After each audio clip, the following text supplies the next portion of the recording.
സംസ്ഥാനത്ത് കനത്ത് പെയ്യുകയാണ് മഴ. കഴിഞ്ഞ ദിവസങ്ങളിലൊക്കെ കണ്ടതുപോലെ തന്നെ അതിശക്തമായിട്ടാണ് മഴയുടെ പെയ്ത്ത്. ദുരിത പെയ്ത്താണെന്ന് തന്നെ പറയാം. അതുകൊണ്ട് തന്നെ അലേർട്ടിലും ഈ മഴയുടെ തീവ്രത അനുസരിച്ച് പല മാറ്റങ്ങളും വന്നിട്ടുണ്ട്. നമുക്ക് മാപ്പിന്റെ സഹായത്തോടു കൂടി വളരെ വ്യക്തമായിട്ട് തന്നെ അതൊന്ന് വിശദീകരിക്കാം. എന്തായാലും നിലവിലെ മുന്നറിയിപ്പ് പ്രകാരം, കാലാവസ്ഥാ നിരീക്ഷണ കേന്ദ്രത്തിന്റെ മുന്നറിയിപ്പ് പ്രകാരം 3 ജില്ലകളിലാണ് ഓറഞ്ച് അലേർട്ട് നൽകിയിരിക്കുന്നത്. കാസർഗോഡ്, കണ്ണൂർ, വയനാട് ഈ 3 ജില്ലകളിലാണ് തീവ്ര മഴ സാധ്യതയുള്ളത്. അതുകൊണ്ട് തന്നെ അവിടെ ഓറഞ്ച് അലേർട്ടാണ്. ഇനി 9 ജില്ലകളിലാണ് യെല്ലോ അലേർട്ട് ഉള്ളത്.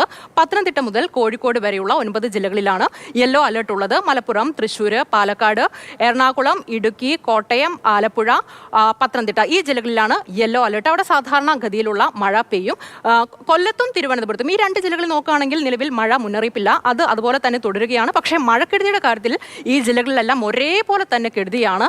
വെള്ളപ്പൊക്കമുണ്ട്. പിന്നെ മലയോര പ്രദേശങ്ങളിലും തീരദേശ മേഖലകളിലൊക്കെ കടുത്ത ജാഗ്രത വേണം എന്ന് തന്നെയാണ് ഇപ്പോൾ കാലാവസ്ഥാ നിരീക്ഷണ കേന്ദ്രം അറിയിച്ചിരിക്കുന്നത്.